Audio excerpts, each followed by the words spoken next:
Hello students, welcome to all of you. In this class, class 9 science, we will take revision of chapter 9, force and laws of motion. Clear all of you? In this class, we will take revision of this chapter. हमने ये chapter आपको पूरा complete आपको पढ़ा दिया है बच्चों. इस क्लास में हम कंप्लीट चैप्टर को रिवीजन करेंगे. फोर्स क्या है, लॉज ऑफ मोशन क्या है, एनसीईआरटी के न्यूमेरिकल्स के बारे में डिस्कस करेंगे. ओके स्टूडेंट्स, चलिए स्टार्ट करते हैं क्लास को. तो सबसे पहले जो टर्म है आपकी force, what is mean by force and laws. ठीक है, तो इसके बारे में हम इसमें पढ़ेंगे बच्चों. इस चैप्टर में हम क्या क्या रीड करने वाले हैं. तो सबसे पहले तो मैं इन दिस चैप्टर में आपको रिविजन कराने वाला हूँ व्हाट इज फोर्स. ठीक है बच्चों, फोर्स क्या है, तो फोर्स के बारे में डिस्कस करेंगे. नेक्स्ट पॉइंट जो हम इसमें डिस्कस करने वाले हैं, balance forces and balanced forces and unbalance forces. Unbalanced forces. Next point बच्चों हम इसके बारे में रीड करेंगे. इसमें हम आपको समझाएंगे बैलेंस फोर्सेस क्या हैं और अनबैलेंस फोर्सेस क्या हैं. जैसा कि मैंने आपको पहले बता दिया है, इस चैप्टर को हम पूरा आपको पढ़ा चुके हैं पहले. इस क्लास में हम रिवीजन लेने वाले हैं इस चैप्टर का. नेक्स्ट पॉइंट बच्चों हम आपको सिखाएंगे इसमें Newton's law of motion. Newton's laws of motion, जो न्यूटन्स के जो लॉ हैं, ठीक है, वो क्या है मोशन के लॉज, उनके बारे में हम डिस्कस करेंगे यहाँ पर. नेक्स्ट हम आपको बताएंगे बच्चों इनर्शिया क्या होता है, inertia and mass. Inertia and mass क्या है. ओके स्टूडेंट, नेक्स्ट हम डिस्कस करेंगे इसमें मोमेंटम के बारे में. What is mean bye momentum. Momentum क्या होगा बेटा, इसके बारे में बताएंगे. सेकेंड लॉ ऑफ मोशन समझाएंगे बच्चों आपको हम. Second law of motion. Second law of motion क्या है बच्चों, इसमें ये आपको हम समझाएंगे. इसकी एप्लीकेशंस के बारे में हम बताएंगे. Third law of motion, third law of motion. Third law of motion क्या होता है, जैसे कि बच्चों मैंने आपको पहले भी समझाया हुआ है. To every action have an equal and opposite, there is an equal and opposite reaction. तो इसके बारे में हम इसमें समझाएंगे थर्ड लॉ ऑफ मोशन में. एंड लास्ट में बच्चों हम पढ़ेंगे इसमें law of conservation of momentum के बारे में. Law of conservation of momentum. Okay student, तो हम यहाँ पर लास्ट में हम पढ़ेंगे बच्चों law of conservation of momentum के बारे में. ठीक है स्टूडेंट, तो चलिए स्टार्ट करते हैं. सबसे पहले फोर्स के बारे में. तो फोर्स के बारे में बच्चों मैंने आपको क्या बताया था, फोर्स के बारे में बताया था बच्चों मैंने आपको कि कोई भी ऑब्जेक्ट, किसी भी ऑब्जेक्ट पर कोई भी फोर्स जब लगाते हैं तो उसे हम बोलते हैं बच्चों पुश और पुल.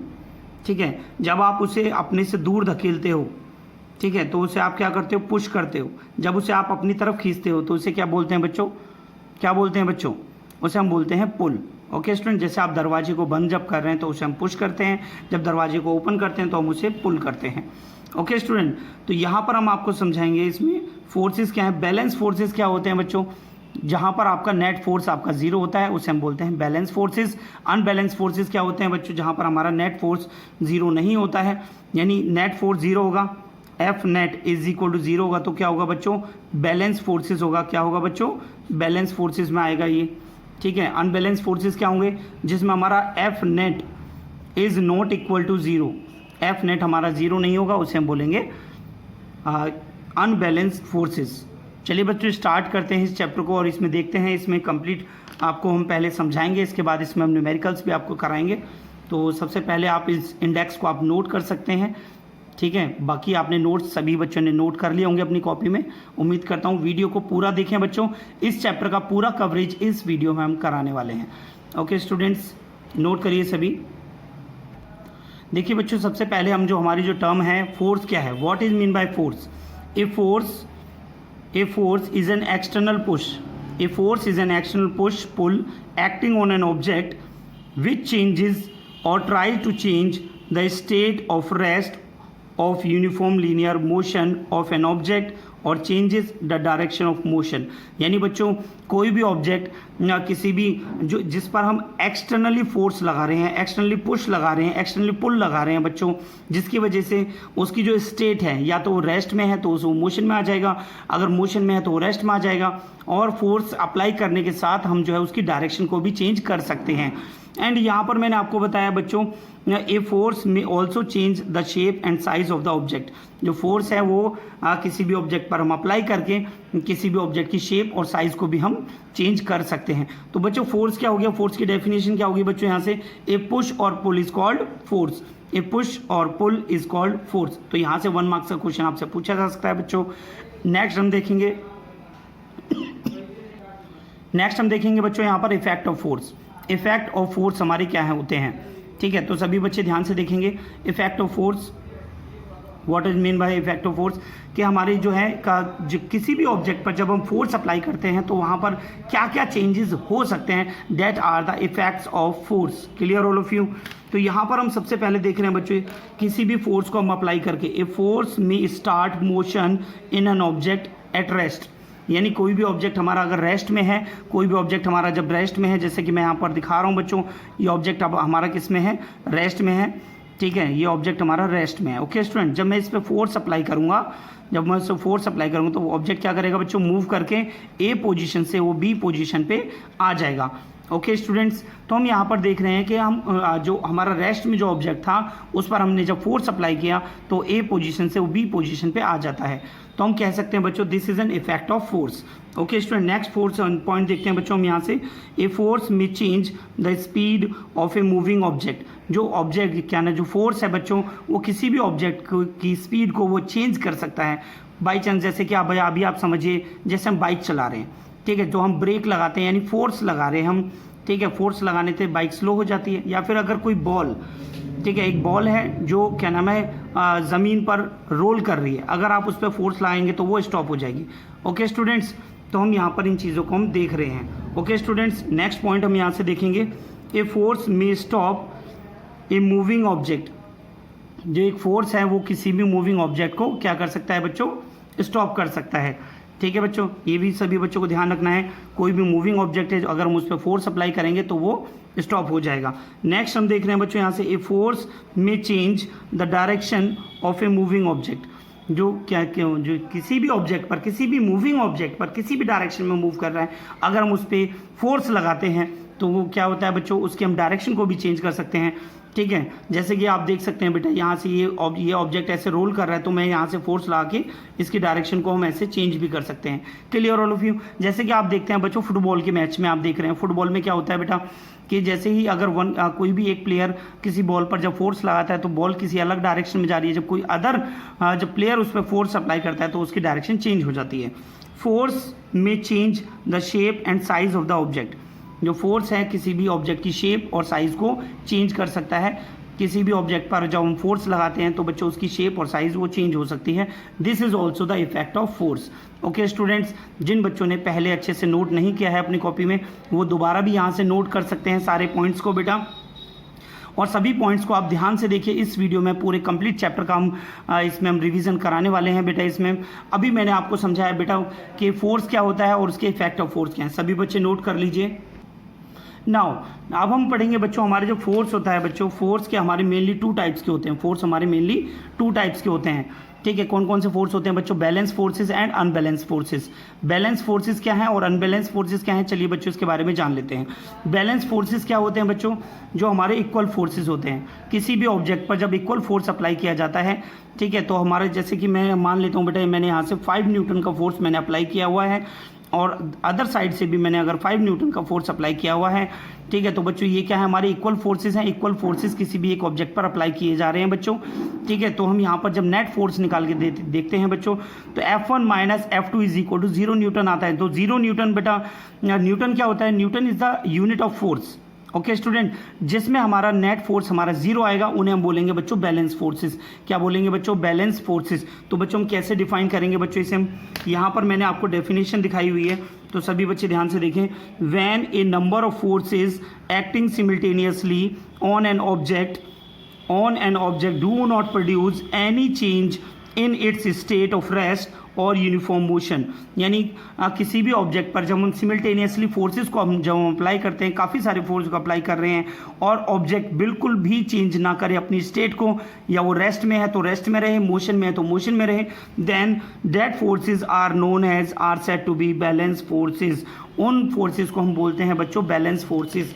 यानी किसी भी ऑब्जेक्ट पर जब हम फोर्सेस अप्लाई करें और फोर्सेस की वजह से ऑब्जेक्ट हमारा रेस्ट में है तो रेस्ट में ही है फिर भी, और मोशन में है तो मोशन में ही है, मीन्स उसकी पोजीशन और मोशन में कोई भी चेंज नहीं हो रहा है, तो वो फोर्सेस हमारे होते हैं बच्चों बैलेंस फोर्सेस। क्या फोर्सेस होते हैं बच्चों? Balance forces. सभी बच्चों को क्लियर होना चाहिए बच्चों पॉइंट। मैंने यहाँ पर बच्चों एक एग्जांपल देके दिखाया है बेटा, इस एग्जांपल को आप अच्छे से देखेंगे यहाँ से। जैसे कि एग्जांपल में मैंने आपको समझाया इन a tug of war, in a tug of वार, यानी टग ऑफ वार क्या होता है बच्चों? इस तरह का कुछ गेम होता है जैसे मैंने आपको यहाँ पर डायग्राम में दिखाया है, ठीक है। ये आपकी दो टीम है, ये दोनों टीम आपस में एक दूसरे को पकड़े हुए हैं और दोनों जो टीम है वो एक दूसरे की डायरेक्शन में अपनी अपनी डायरेक्शन में फोर्स को अप्लाई कर रही है, ठीक है। तो बच्चों ये साइड ए है और ये साइड आपकी बी है, ठीक है। और यहाँ पर आपका F1 फोर्स अप्लाई हो रही है, टीम ए F1 फोर्स अप्लाई कर रही है, टीम बी आपकी F2 फोर्स अप्लाई कर रही है। अगर ये दोनों फोर्सेज आपस में इक्वल हैं तो यहाँ से आपको साफ पता चल रहा है बच्चों कि कोई भी टीम इनमें से जीतने वाली नहीं है, ठीक है। ये जो रोप इन्होंने पकड़ी हुई है वो वहीं के वहीं रहेगी। तो इसीलिए जैसे कि मैंने आपको बताया इस गेम को बोलते हैं बच्चों tug of war. In a tug of war the two teams pull a rope mutually opposite direction. दो टीम होती हैं और वो अपोजिट डायरेक्शन में ऑब्जेक्ट को जो रोप को खींचती हैं। If both team apply equal forces then the rope does not move in any direction, और जो रोप है वो किसी भी डायरेक्शन में मूव ना करे तो बच्चों उन फोर्सेस को हम बोलते हैं balance forces. In this situation team will apply balance forces. जो टीम जो अप्लाई कर रही है बच्चों, जो फोर्सेस अप्लाई कर रही हैं उन्हें हम बैलेंस फोर्सेस कहते हैं। ओके स्टूडेंट्स, नेक्स्ट हम यहाँ पर देख रहे हैं बच्चों net resultant force. Net resultant force or balanced forces acting on an object is zero. जैसा कि बच्चों मैंने डायग्राम में आपको दिखाया था, सबसे पहले मैंने आपको बताया net forces apply on an object, ठीक है, इज इक्वल टू जीरो। यानी हमारा जो नेट फोर्स होता है बैलेंस फोर्सेस का, वो किसी भी ऑब्जेक्ट पर जो नेट अगर हम सॉल्व करते हैं उसे, तो बेटा कितना सोल्यूशन आता है उसका? 0 न्यूटन। तो आपका एफ नेट क्या आता है बच्चों? यहाँ से F net is equal to 0। समझ में आ रहा है बेटा? तो ये हमारे किस में आएगा? बैलेंस फोर्सेस में आता है। किस में आता है बच्चों? बैलेंस फोर्सेस में आता है। तो सभी बच्चे इस पॉइंट को भी ध्यान रखेंगे। तो बच्चों मैंने इस पॉइंट पे मैंने आपको समझाया कि आपके बैलेंस फोर्सेस क्या हैं, बैलेंस फोर्सेस की डेफिनेशन एंड बैलेंस फोर्सेस का एग्जांपल। सभी बच्चे अच्छे से रिवाइज कर लेंगे, इसे नोट करिए बेटा सभी। नेक्स्ट पॉइंट आता है बच्चों हमारा अनबैलेंस फोर्सेस। जैसे कि आप देख रहे हैं अनबैलेंस फोर्सेस। अनबैलेंस फोर्सेस क्या है? तो सबसे पहले हम आपको दिखा रहे हैं बेटा, इस डायग्राम में आपको दिखाया गया है 2 फोर्सेस अप्लाई किए गए हैं साइड ए से और साइड बी से, ठीक है बच्चों। और यहाँ पर आपको बताया गया कि F1 हमारा ग्रेटर है देन F2 से, F1 हमारा ग्रेटर है F2 से। तो हमको साफ नज़र आ रहा है बेटा F1 अगर ज़्यादा होगा तो object will move in side B. Object किधर मूव करेगा बच्चों? साइड बी में मूव करेगा। तो एफ नेट हमारा कितना आ जाएगा बच्चों? F1 माइनस F2, यानी जो ग्रेटर फोर्स होगा उसमें से लेसर फोर्स माइनस हो जाएगा। तो बच्चों मान लेते हैं यहाँ से हमें जो दिया हुआ है F1 हमने 10 न्यूटन ले लिया एंड F2 हमने 5 न्यूटन ले लिया बच्चों। तो यहाँ से हम जो नेट फोर्स कैलकुलेट करेंगे तो नेट फोर्स हमारा कितना आ गया बच्चों? F1 minus F2 10 minus 5 is equal to 5 Newton.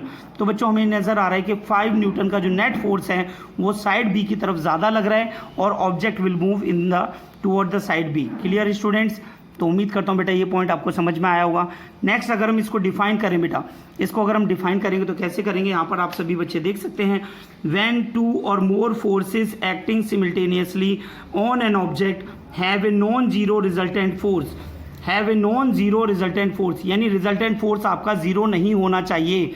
And the change of state of rest of uniform motion of the object, the forces are said to be unbalanced forces। उस time पर हम forces को unbalance forces कहते हैं। यानी किसी भी object पर जब फोर्सेस अप्लाई किए जाते हैं तो उसका नेट फोर्स आपका जीरो नहीं आना चाहिए। जब जीरो नहीं आएगा तो बेटा ऑब्जेक्ट किसी ना किसी डायरेक्शन में मूव करेगा। जैसे कि बच्चों मैंने इस डायग्राम में आपको दिखाया हुआ है, देख सकते हैं आप F1 आपका ज़्यादा था, F2 आपका कम था, ठीक है। तो आपने देखा यहाँ से जो है ऑब्जेक्ट हमारा साइड बी की तरफ मूव करता है। इसीलिए बेटा हम यहाँ पर कहते हैं, ये नोट पॉइंट मैंने आपको दिखाया गया है बेटा यहाँ पर, द नेट रिजल्टेंट फोर्स जो है हमारा अनबैलेंस फोर्सेस का acting on an object is non zero. Is non zero का मतलब क्या है? तो बच्चों एफ नेट जो होता है अनबैलेंस फोर्सेस में is not equal to zero, वो जीरो नहीं होता है, जीरो न्यूटन के इक्वल नहीं होता है। क्लियर है स्टूडेंट्स? तो ये पॉइंट भी आपको क्लियर हो गया होगा, सभी बच्चे नोट करिए इसे। नाउ अब हम स्टडी करेंगे बच्चों इफेक्ट ऑफ अनबैलेंस फोर्सेस क्या होते हैं। अनबैलेंस फोर्सेस की वजह से आपको पता है बच्चों, जब अनबैलेंस फोर्स लगेगा तो ऑब्जेक्ट हमारा मूव करेगा, ठीक है। Under the influence of unbalance forces an object of at rest में स्टार्ट मोशन। जो ऑब्जेक्ट रेस्ट में है वो मोशन में आ सकता है बच्चों, क्योंकि वहां पर अनबैलेंस फोर्स अप्लाई हो रहा है। अनबैलेंस का फोर्स का क्या मतलब है बच्चों? नेट फोर्स हमारा। अनबैलेंस फोर्स का मतलब होता है बच्चों F net. F net is not equal to zero, यानी एफ नेट हमारा जीरो नहीं होगा तो ऑब्जेक्ट किसी न किसी डायरेक्शन में मूव करेगा। ओके स्टूडेंट्स, नेक्स्ट हम पॉइंट देख रहे हैं बच्चों यहाँ से, a moving object may come to rest. यानी अनबैलेंस फोर्स लगाने की वजह से क्या है बच्चों, ऑब्जेक्ट हमारा जो मूव कर रहा है वो रेस्ट में आ सकता है। Speed of moving object may be change, ये भी चेंज हो सकती है बच्चों। The direction of the motion of the object may change, यानी एफ नेट अगर हमारा जब किसी भी ऑब्जेक्ट पर अनबैलेंस फोर्स अप्लाई किया जाएगा बच्चों, तो वहाँ पर ऑब्जेक्ट के अंदर कुछ चेंजेस देखने को मिलेंगे, बट अनबैलेंस फोर्सेस में ऐसा नहीं हो रहा था, अनबैलेंस फोर्सेस में ऐसा होता है। ओके स्टूडेंट्स, तो यानी किसी भी ऑब्जेक्ट पर जब हम शेप को चेंज करते हैं या डायरेक्शन को चेंज करते हैं या किसी भी ऑब्जेक्ट को मोशन में लेकर आते हैं रेस्ट से, या मोशन से रेस्ट में लेकर आते हैं, तो बच्चों वहाँ पर कौन सा फोर्स अप्लाई होता है? Unbalance force. तो सभी बच्चों को ध्यान रखना है, ठीक है बच्चों। अब यहाँ पर मैं आपको कुछ एक एग्जांपल देके समझा रहा हूँ बच्चों। जैसे कि मैंने यहाँ पर भी एक मैंने लिया है टग ऑफ वार का एग्जांपल।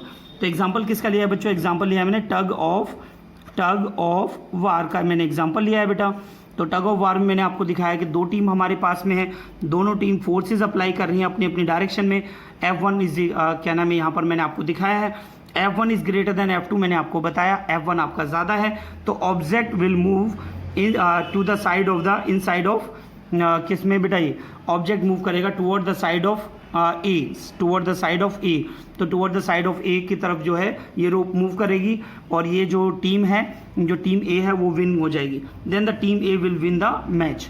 ओके स्टूडेंट्स, तो आप यहाँ पर देख रहे हैं कि अनबैलेंस फोर्सेस की वजह से कोई भी ऑब्जेक्ट हमारा मूव करता है। ओके स्टूडेंट्स, नोट करिए सभी। नाउ अब बच्चों हम स्टडी करेंगे न्यूटन्स लॉ ऑफ मोशन के बारे में। जैसे कि मैंने आपको समझाया था, फोर्सेस आपके टू टाइप से हो चुके हैं, ठीक है, balance forces and unbalance forces. अब न्यूटन्स के कौन कौन से लॉ हैं बच्चों? न्यूटन ने जो प्रेजेंट किए हैं 3 फंडामेंटल लॉ दिए हैं बच्चों। कौन कौन से लॉ हैं? नंबर फर्स्ट लॉ आता है आपका first law of motion, second law है सेकंड लॉ ऑफ मोशन के नाम से है, थर्ड है आपका थर्ड लॉ ऑफ मोशन के नाम से। इन्होंने न्यूटन ने 3 लॉ दिए हैं बच्चों। चलिए देखते हैं बच्चों फर्स्ट लॉ का आपका क्या है। तो फर्स्ट लॉ में an object remains in a state of rest और of uniform motion in a straight line unless compelled to a change that state by an external unbalanced force applied on it। तो बच्चों इसमें आपको बताया गया है कि जो आपका जो फर्स्ट लॉ ऑफ मोशन होता है, कोई भी ऑब्जेक्ट अगर आपका रेस्ट में है तो वो रेस्ट में रहेगा, अगर वो मोशन में है तो मोशन में रहेगा, जब तक कि उस पर कोई अनबैलेंस फोर्स अप्लाई ना किया जाए। Clear all of you? हम यहाँ पर देख रहे हैं बेटा, एक पॉइंट और बताया गया है बेटा आपको, the first law of motion rise to the idea of inertia. जो फर्स्ट लॉ ऑफ मोशन है वो इनर्शिया को राइज करता है। तो इनर्शिया भी क्या होता है बच्चों? इनर्शिया भी किसी भी ऑब्जेक्ट के जो रेस्ट में है तो वो रेस्ट में रहेगा, अगर मोशन में है तो मोशन में ही रहेगा। इस एबिलिटी को हम इनर्शिया भी कहते हैं, ठीक है बच्चों, फर्स्ट लॉ ऑफ मोशन भी कहते हैं। डिटेल में हम पढ़ेंगे बच्चों यहाँ पर हम इसे, ठीक है। सेकंड लॉ ऑफ मोशन को देखेंगे बेटा सभी। सेकंड लॉ ऑफ मोशन में the rate of change of momentum, the rate of change of momentum, जो rate of change of momentum है बेटा यहाँ पर आपको हम बता रहे हैं, the rate of change of momentum of an object is directly proportional to the applied unbalanced force on it and it takes place in the direction of force applied। तो बेटा आपको हम बता रहे हैं rate of change of momentum, rate of change of momentum अगर हम इसको यहाँ पर रिप्रेजेंट करके दिखाएं तो बेटा कैसे लिखेंगे यहाँ पर हम इसे? देखिए बेटा सभी बच्चे देखें, rate of change of momentum यानी change in P, rate of change of momentum, ये चेंज इन मोमेंटम, और ये हो गया बच्चों rate is directly proportional to force applied.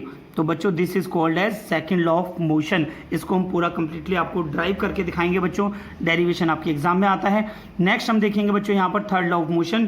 Third law of motion में आपको बताया गया to every action there is an equal and opposite reaction. यानी टू एवरी एक्शन, जब हम किसी भी ऑब्जेक्ट पर जब हम फोर्स अप्लाई करते हैं तो वहाँ पर हमें रिएक्शन फोर्स हमें देखने को मिलता है अपोजिट डायरेक्शन में। Action reaction force act simultaneously for the same time on the two different object interacting with each other. यानी कोई भी दो ऑब्जेक्ट जब आपस में इंटरेक्ट करेंगे तो वहीं पर ही आपके एक्शन और रिएक्शन फोर्स अप्लाई होंगे बच्चों। ठीक है, तो ये सभी बच्चों को ध्यान रखना है। जैसे कि मैं इसका एग्जांपल आपको बता सकता हूँ बेटा, कि आपने अगर कोई बॉल ली और आपने वॉल पर उसे हिट किया, वॉल पर जब आपने उसे स्ट्राइक किया, उसने आपने जब उसे फेंका बॉल, वॉल पे जब बॉल जाके लगी तो बॉल वापस आती है आपकी तरफ। तो बेटा इसमें आप क्या देख रहे हैं, आपने जो फोर्स लगाया बॉल पर वो था आपका एक्शन फोर्स, जो वॉल ने बॉल पर फोर्स लगाया वो था आपका रिएक्शन फोर्स। क्लियर है बच्चों, इसे हम बोलते हैं थर्ड लॉ ऑफ मोशन। चलिए बच्चों, अब हम इन तीनों फोर्सेस को, जो लॉज ऑफ मोशन है आपके, first law of motion, second law of motion and third law of motion को हम डिटेल में पढ़ेंगे। तो सभी बच्चे इनकी स्टेटमेंट को लिख लीजिए, ये एग्जाम में पूछी जाती है बच्चों आपसे। तो बच्चों नेक्स्ट पॉइंट को हम यहाँ पर स्टडी करेंगे, फर्स्ट लॉ ऑफ मोशन। तो अब हम यहाँ पर डिटेल में हम पढ़ेंगे बच्चों फर्स्ट लॉ ऑफ मोशन क्या होता है। जैसे कि आप सभी बच्चे देख रहे हैं यहाँ पर फर्स्ट लॉ ऑफ मोशन। ठीक है, the first law of motion states that an object maintain its state of rest और uniform motion unless compelled by the same external applied force. यानी बच्चों फर्स्ट लॉ ऑफ मोशन क्या होता है कि first law of motion में object अपनी state को मेंटेन रखता है। अगर वो रेस्ट में है तो रेस्ट में रहेगा बच्चों, मोशन में है तो मोशन में रहेगा, अनलेस जब तक कि कंपेयर्ड उस पर कोई फोर्स ना लगाया जाए by some external applied force. जब तक उस पर बाहर से कोई फोर्स ना लगाया जाए तब तक ऑब्जेक्ट आपका रेस्ट में है तो रेस्ट में रहेगा, मोशन में है तो मोशन में रहेगा। इसको हम बोलते हैं बच्चों first law of motion. Clear है बच्चों, first law of motion define force. First law of motion किसको डिफाइन करता है बच्चों, फोर्स को डिफाइन करता है। यानी अगर ऑब्जेक्ट मूव कर रहा है तो यहाँ पर फोर्स अप्लाई हो रहा है। ठीक है बच्चों, अगर रेस्ट में है तो मूव करेगा, मूव कर रहा है तो रेस्ट में होगा। ठीक है, और अगर कोई भी ऑब्जेक्ट अपनी स्टेट को मेंटेन करता है, ठीक है, अपनी स्टेट को मेंटेन कर रहे हैं, अगर रेस्ट में तो रेस्ट में रहेगा, मोशन में तो मोशन में रहेगा, जब तक कि उस पर बाहर से कोई फोर्स ना लगाया जाए। इसे हम कहते हैं first law of motion. Okay students, अब हम अपना पॉइंट यहाँ से क्लियर करेंगे बच्चों, इनर्शिया। इनर्शिया क्या है, what is mean bye inertia? It is an inherent property by virtue of which it cannot change by itself state of rest or of uniform motion along a straight line। यानी कोई भी object अगर आपका rest में है तो rest में ही रहेगा बच्चों, मोशन में है तो मोशन में ही रहेगा। ये प्रॉपर्टी आपकी कहलाती है इनर्शिया। ये प्रॉपर्टी कहाँ होती है बच्चों, ये प्रॉपर्टी ऑब्जेक्ट के अंदर होती है। ठीक है, ये ऑब्जेक्ट की अपनी प्रॉपर्टी है। ठीक है, जिसकी वजह से वो अपनी स्टेट को मेंटेन करना चाहता है। तो बच्चों इस प्रॉपर्टी को हम बोलते हैं बच्चों इनर्शिया। क्या बोलते हैं बच्चों, inertia. Due to this reason the first law of motion is also known as law of inertia. बेटा आपको यहाँ से फिल इन द ब्लैंक्स भी आ सकता है, यहाँ से मल्टीपल चॉइस क्वेश्चन भी पूछा जा सकता है बच्चों कि फर्स्ट लॉ ऑफ मोशन को क्या हम लॉ ऑफ इनर्शिया कहते हैं। तो आपका यस आएगा, यस ट्रू आ जाएगा। ठीक है बच्चों, तो इस तरीके से आपसे एमसीक्यू भी बना के पूछा जा सकता है। बस आपको एक बात ध्यान रखनी है, फर्स्ट लॉ ऑफ मोशन को हम जो है लॉ ऑफ इनर्शिया भी कहते हैं। ओके स्टूडेंट्स, तो इनर्शिया बच्चों आपके 3 टाइप्स के होते हैं, inertia of rest, inertia of motion and inertia of direction. चलिए बच्चों इसके बारे में हम डिटेल में स्टडी करते हैं। तो फर्स्ट ऑफ ऑल स्टडी हम करेंगे बच्चों यहाँ पर इनर्शिया ऑफ रेस्ट के बारे में। इनर्शिया ऑफ रेस्ट क्या है, ठीक है बच्चों, तो इनर्शिया ऑफ रेस्ट के क्या है, it is an inherent property of an object, it is an inherent property of an object to oppose any change in its state of rest by itself is called inertia of rest। यानी कोई भी object, अगर हमारा जो object है, ठीक है, वो अपोज करे, मोशन में आने से अपोज करे अपनी प्रॉपर्टी, अगर वो रेस्ट में है तो वो रेस्ट में ही रहना चाहे, अपनी स्टेट वाली रेस्ट को अगर मेंटेन करता है तो इस प्रॉपर्टी को हम बोलते हैं बच्चों इनर्शिया ऑफ रेस्ट। जैसे कि बच्चों आप यहाँ पर एग्जाम्पल देख रहे हैं, व्हेन ए बस और a car suddenly starts moving the passengers fall backward. तो जो आप इसमें देख रहे हैं बच्चों, जैसे कि अभी हम बच्चों हम कहाँ पर गए, हम जो है बस स्टैंड पर गए और हम बस में जाकर बैठ गए या फिर हम कार में बैठे हुए हैं।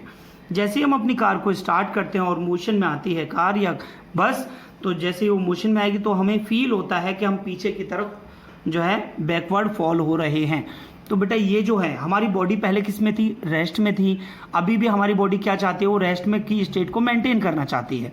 इसीलिए वो मेंटेन करने के लिए जो बॉडी है वो पीछे की तरफ फॉल गिर जाती है। तो बच्चों इसी प्रॉपर्टी को हम बोलते हैं inertia of rest. Okay students, next property एक एग्जांपल और दिया गया है बच्चों हमें यहाँ पर, when A carpet is beaten with A stick the dust particles comes out of it.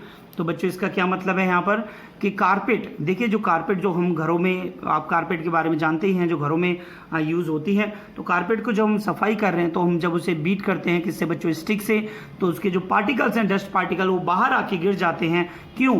क्योंकि पार्टिकल पहले किस में थे बच्चों, रेस्ट में थे। ठीक है, उनके अंदर कुछ ना कुछ मास होगा बेटा, हाँ या ना, क्लियर है? ठीक है, उनके अंदर कुछ ना कुछ मास होगा। जैसे हम उन्हें स्टिक करेंगे तो किस में आ जाएंगे, मोशन में आ जाएंगे। बट ऑब्जेक्ट किस कौन सी स्टेट को मेंटेन करना चाहेंगे बच्चों, अपनी स्टेट को मेंटेन करना चाहेंगे, रेस्ट की स्टेट को मेंटेन करना चाहेंगे बच्चों। ठीक है, तो इस वजह से वो क्या करेंगे बच्चों, वहाँ पर जो ऑब्जेक्ट हैं वो जो है कारपेट से बाहर आके फॉल गिर जाएंगे वो, और अपनी स्टेट को मेंटेन करने की कोशिश करेंगे। ओके स्टूडेंट्स, सभी को समझ में आ रहा है बेटे? तो सभी बच्चों को ध्यान रखना है यहाँ पर, ये पॉइंट सभी बच्चों को ध्यान रखना है कि इनर्शिया ऑफ रेस्ट में क्या होता है। इनर्शिया ऑफ रेस्ट में जो कारपेट है उसके अंदर जो पार्टिकल्स हैं वो अपनी स्टेट को मेंटेन करने के लिए वो कम्स आउट ऑफ इट आ जाते हैं। ओके स्टूडेंट्स, नेक्स्ट पॉइंट है बच्चों आपका inertia of motion. Inertia of motion क्या होता है बेटा, सभी बच्चे देखें यहाँ पर। इनर्शिया ऑफ मोशन में मैंने आपको समझाया है, inertia of motion, the tendency of an object to oppose any change in its state of motion, uniform motion by itself is called inertia of motion। यानी टेंडेंसी ऑफ एन ऑब्जेक्ट, यानी object की वो tendency जिससे वो oppose करे rest में आने के लिए, वो मोशन में है तो मोशन में ही रहना चाहेगा ऑब्जेक्ट, तो इस प्रॉपर्टी को बोलते हैं बच्चों इनर्शिया ऑफ मोशन। तो ये बच्चों आपकी प्रॉपर्टी होती है। जैसे कि आप एग्जांपल देख रहे हैं, a luggage is usually tied with rope on the roof of the bus और ए कार। जैसे कि हम आपको बेटा दिखा रहे हैं यहाँ पर कि यहाँ पर एक बस है आपके पास, और उस पर हमने क्या किया, हमने ये ऑब्जेक्ट हमने प्लेस कर दिया और उसे हमने रोप से बांध दिया है।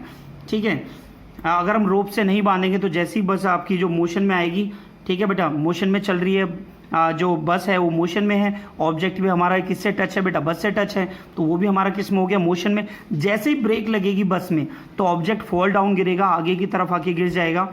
ठीक है, जैसे कि मैंने यहाँ पर बताया बेटा आपको, bus is in motion but when the brakes are applied the object will fall down to maintain the state of motion. ठीक है बच्चों, इसे हम कहते हैं इनर्शिया ऑफ मोशन। एग्जाम्पल मैंने आपको 2 भी बताया बेटा, the driver and the passenger in A car should wear seat belt. क्यों पहननी चाहिए बच्चों, क्योंकि जब हम कार चलाते हैं तो हमारी बॉडी किस में होती है बच्चों, कार के साथ में मोशन में आ जाती है। जब हम कार में ब्रेक लगाते हैं तो हमारी बॉडी किसको मेंटेन करना चाहती है, अपनी स्टेट को वो मेंटेन करना चाहती है जो मोशन में है। ठीक है बच्चों, तो जैसे ही हम ब्रेक अप्लाई करेंगे तो हम जो है वो कार के आगे, हम कार के हैंडल पे भी आके गिर सकते हैं। ठीक है, तो इससे हमारे चोट भी लग सकती है, एक्सीडेंट हो सकता है।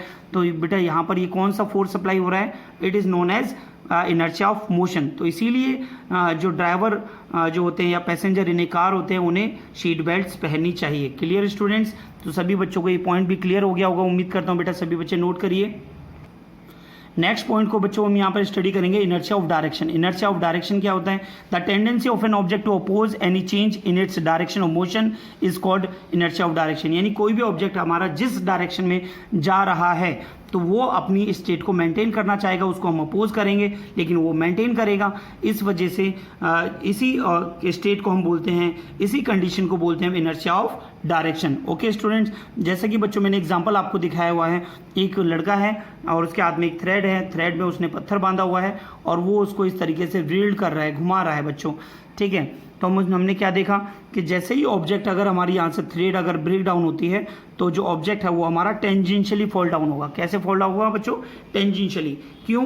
क्योंकि डायरेक्शनली फॉल होगा बच्चों, डायरेक्शनली या टेंजेंशियली आप कैसे भी कह सकते हैं, क्योंकि वो अपनी स्टेट को मेंटेन करना चाहता है। वो पहले किस स्टेट में था, डायरेक्शनली मूव कर रहा था बच्चों। ठीक है, तो इसी वजह से वो टेंजेंशियली फॉल डाउन होगा। तो यहाँ पर मैंने बच्चों आपको एग्जांपल दिया है, इसको ध्यान से देखिए।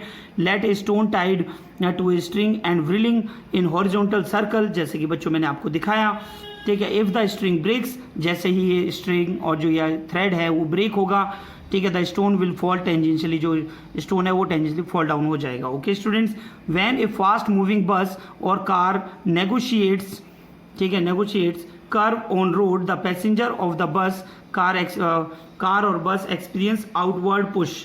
तो जैसे कि कोई भी बस या कार किसी भी कर्व पाथ से जा रही है, कर्व रोड से जब जाती है काफ़ी स्पीड में जाएगी, तो बच्चों वहाँ से क्या होगा, कुछ पैसेंजर जो विंडो के पास में बैठे हुए हैं तो उनको फील होगा कि वो बाहर की तरफ पुश आउट हो रहे हैं, बिकॉज यहाँ पर आपकी जो कार है वो डायरेक्शनली मूव कर रही है बच्चों। तो जो डायरेक्शन की तरफ से जो फोर्स अप्लाई हो रहा है वो विंडो की तरफ अप्लाई होगा और पैसेंजर को आउटवर्ड पुश फील होगा। ओके स्टूडेंट, तो ये एग्जांपल था बच्चों आपका इनर्शिया ऑफ डायरेक्शन का, सभी बच्चे नोट कर लीजिए इसे। नेक्स्ट पॉइंट है बच्चों आपका इनर्शिया एंड मास। इनर्शिया और मास क्या होता है बच्चों, इनमें क्या रिलेशन है? ठीक है, जैसे कि बच्चों मैंने इनर्शिया आपको बताया था, इनर्शिया क्या बताया था बच्चों मैंने आपको, कि the property of an object due to which the object want to maintain its state of rest or motion unless an external force is not applied on an object is called an inertia. This property is known as inertia. ठीक है, each and every object offer resistance, यानी हर object जो है resistance produce करता है। Resistance का मतलब बच्चों रुकावट प्रोड्यूस कर to change its state of rest और यूनिफॉर्म मोशन, यानी अपनी स्टेट को मेंटेन करने के लिए जो रेस्ट में है या यूनिफॉर्म मोशन है में है उसको मेंटेन करने के लिए वो रेसिस्टेंस प्रोवाइड करता है। And this property of object is called as inertia, और उस प्रॉपर्टी को हम क्या कहते हैं बच्चों, इनर्शिया कहते हैं। क्लियर है बच्चों? तो जैसे कि मैंने आपको समझाया था, ठीक है, तो यहाँ पर आप देख सकते हैं, मैंने आपको बता रहे हैं हम यहाँ पर, a heavier object has larger inertia and the lighter object has the lesser inertia. Okay students, ठीक है, more massive object has the larger its inertia, यानी जिस ऑब्जेक्ट में जितना ज़्यादा मास होगा उसका इनर्शिया उतना ही ज़्यादा होगा।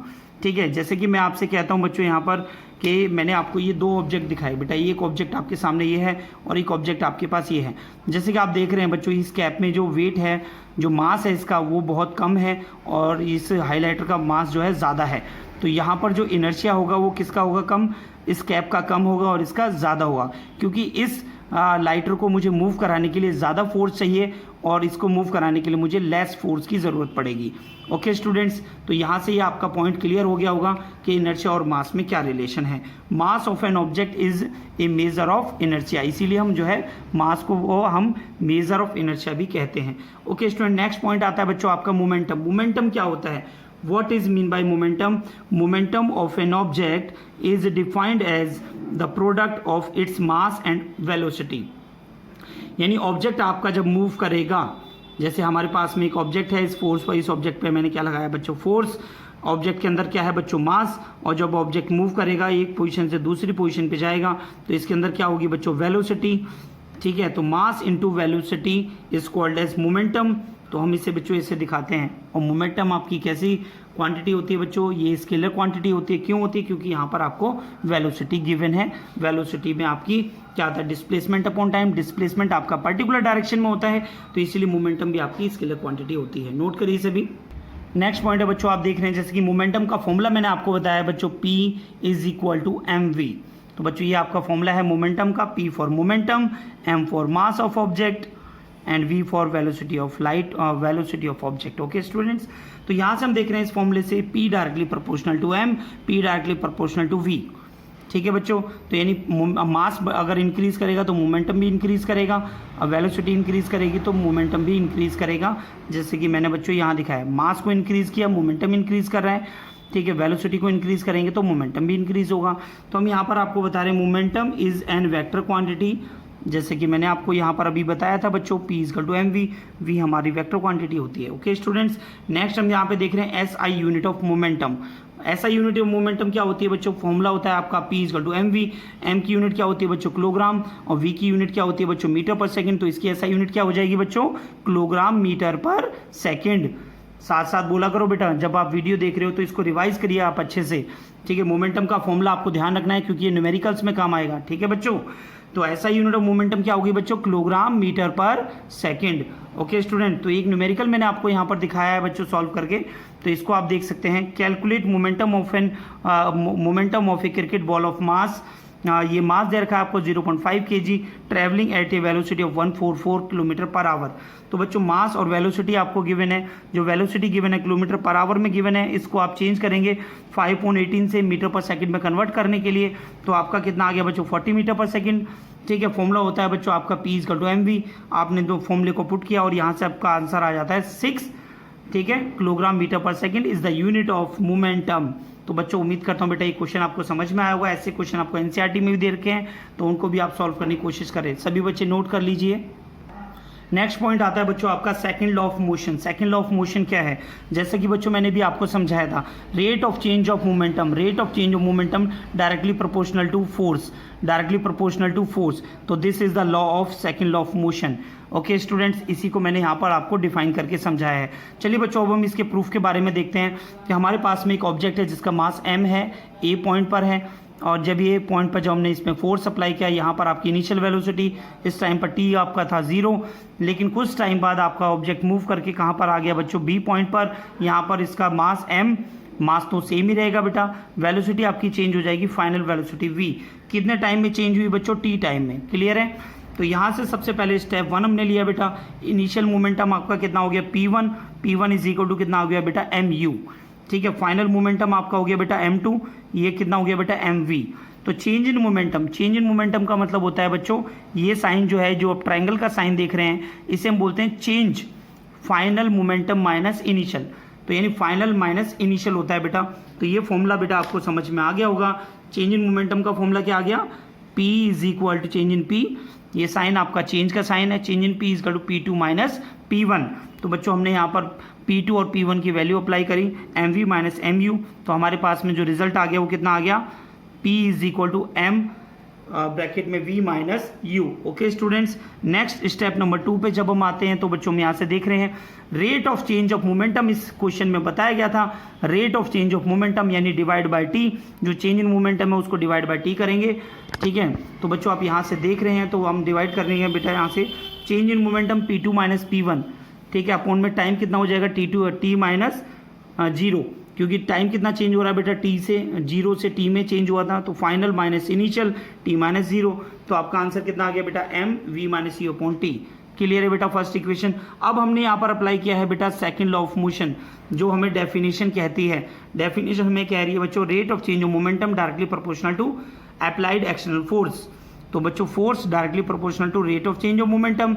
रेट का मतलब बेटा कहीं पर भी अगर रेट वर्ड आ रहा है फिजिक्स में, उसे हम डिवाइड बाय टी करते हैं, ठीक है बच्चों, ध्यान रखेंगे, ठीक है, टाइम पीरियड से आपको डिवाइड करेंगे।